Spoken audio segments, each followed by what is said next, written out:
Caution: The AJ and Quill Show contains D&D content and is intended for a D&D audience. And, besides that, they're really weird. Hi everyone, and welcome to Total Party Quill, your stop for monster tactics from Dungeons & Dragons 5th edition. I'm Professor AJ, and with me as always is my fearless companion, Quill the Dragon. Say hi, Quill. Greetings, puny humans. Prepare to absorb the knowledge Quill will dispense with his mighty jaws. And we got a great show for you today. So what are we covering today? Today we're covering the Erinyes. What's that?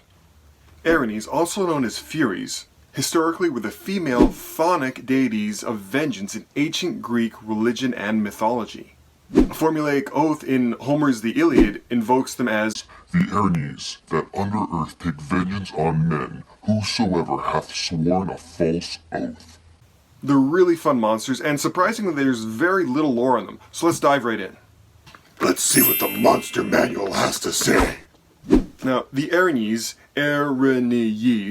were the most beautiful and striking of all lesser or greater devils. The Erinyes are fierce and disciplined warriors. Sweeping down from the skies, they bring swift death to creatures that have wronged their masters or defiled the edicts of Asmodeus.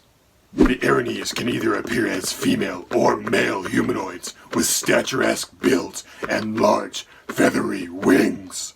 Now, most wear stylized armor and horned helms and carry exquisite swords and bows. A few also use ropes of entanglement to ensnare powerful enemies. Legends tell that the first Erinyes were angels that fell from the upper planes because of temptation or misdeeds. And the Erinyes are always more than willing to take advantage of being mistaken for celestials in their missions of conquest and corruption. Well, let's look at the stats. An Erinyes is a CR12 medium fiend, specifically a devil, and you can find them on page 73 of the 5th edition Monster Manual.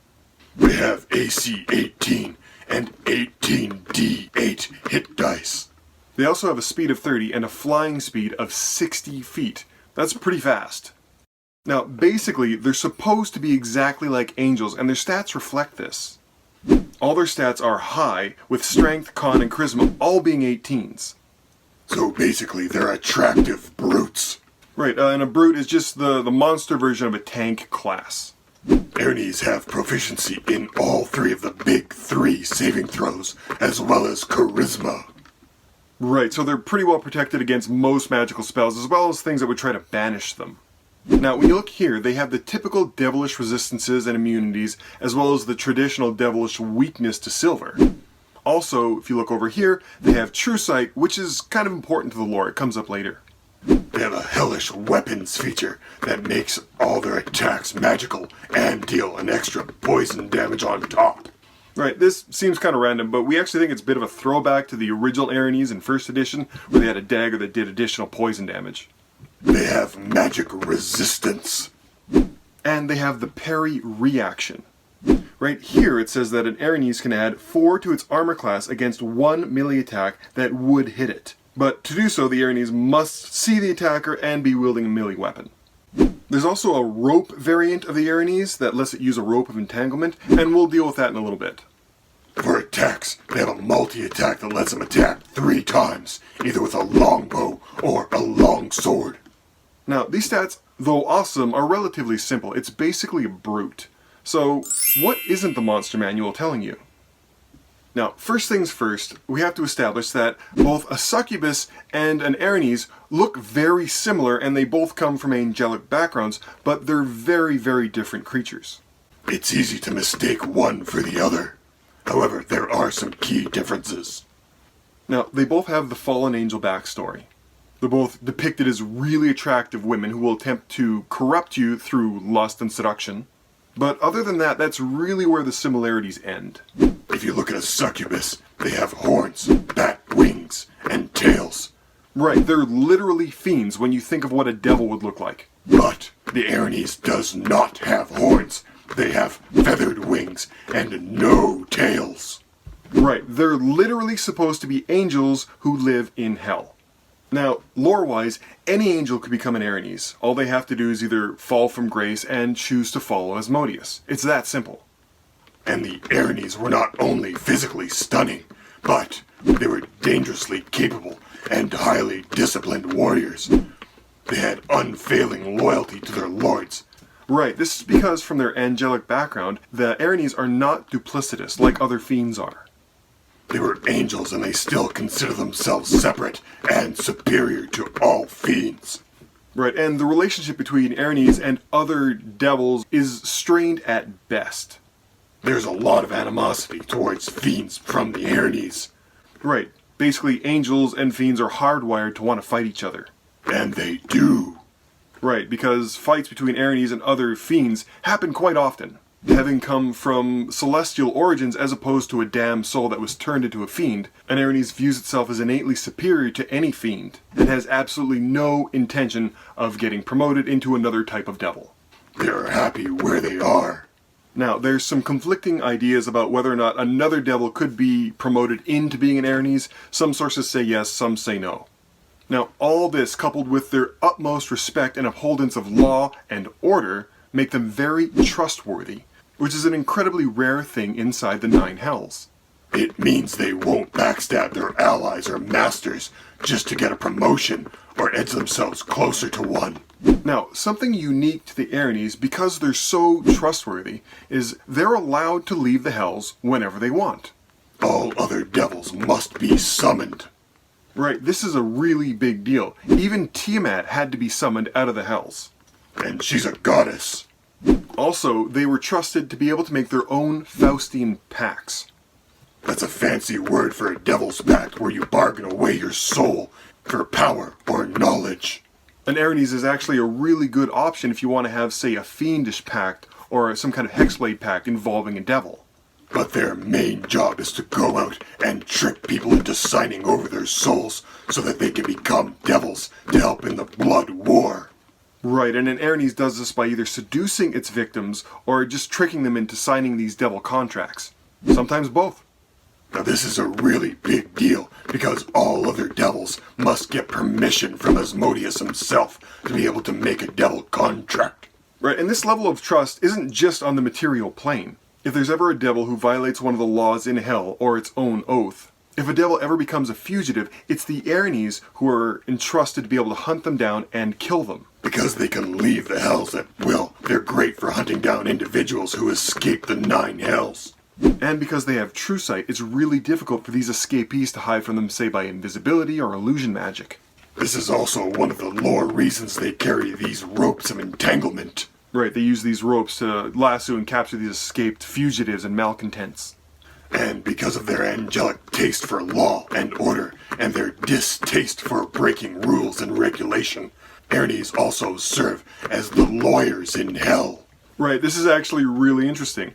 If you are in a devil contract and you think that the devil isn't keeping up its end of the bargain, you can actually take him to the courts in hell. And if you don't have a lawyer or you're not able to bring one with you, you will be assigned an Erinyes who will defend your case to the best of its abilities. And because they're so trustworthy and lawful, they will absolutely do their best to help you. And the crazy thing, this is absolutely canon. If you go back and look at the Fiendish Codex 2, Tyrants of the Nine Hells, you can read all about this. So, their job is to literally gather souls from the material plane for Baator. Now, Baator is just another word for the Nine Hells. So to get souls, literally all you have to do is to take a mortal and drop them into the hells. Right, if a mortal dies inside the Nine Hells, it automatically becomes a devil for all eternity. So the Erinyes aren't above lassoing victims with their ropes and dragging them into the hells. Right, but different souls are worth different amounts. For an Erinyes to get the primo souls, it has to use guile and seduction to trick these mortals into following them willingly into the Nine Hells. Now sometimes they force them by literally tying them up and dragging them with their ropes into the hells. Right, this is another spot where those ropes of entanglement come into the lore. I know the ropes are pretty random and they're kind of put there without an explanation, but this is what they're used for. Now, the question about whether the victim was willingly tied up or forcibly tied up and then dragged into the Nine Hells is all up for debate. Wait a sec. Why would someone willingly let an attractive woman tie them up? Well, you see, sometimes when two consenting adults want to spice things up a little bit, they... And it's just that simple.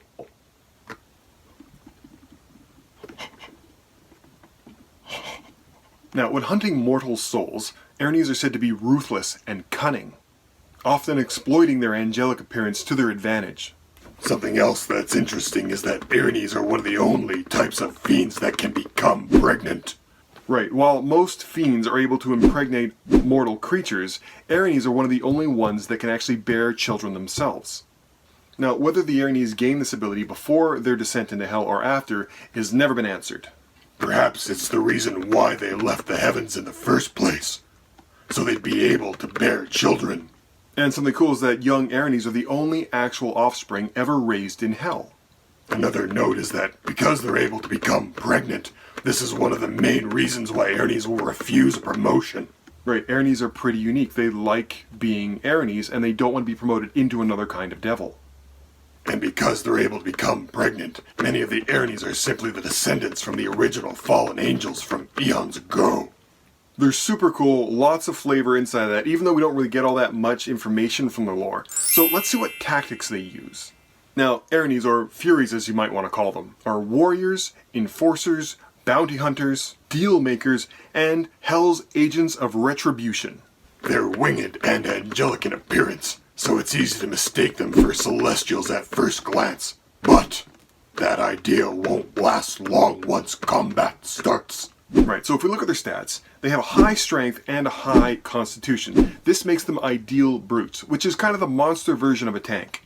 It's something that's going to run up, get in your face, start wailing on you, and it's not going to move around all that much.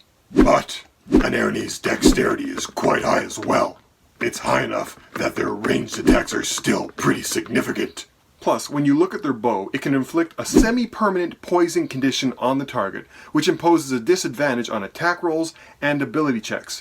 So this basically means that even though it's a brute, Erinyes have a very good incentive to start combat at range. Couple this with their natural flying and their deadly opponents. Now, an Erinyes has 60 feet of flying movement, which it will use to hover, swoop in, and attack enemies from range.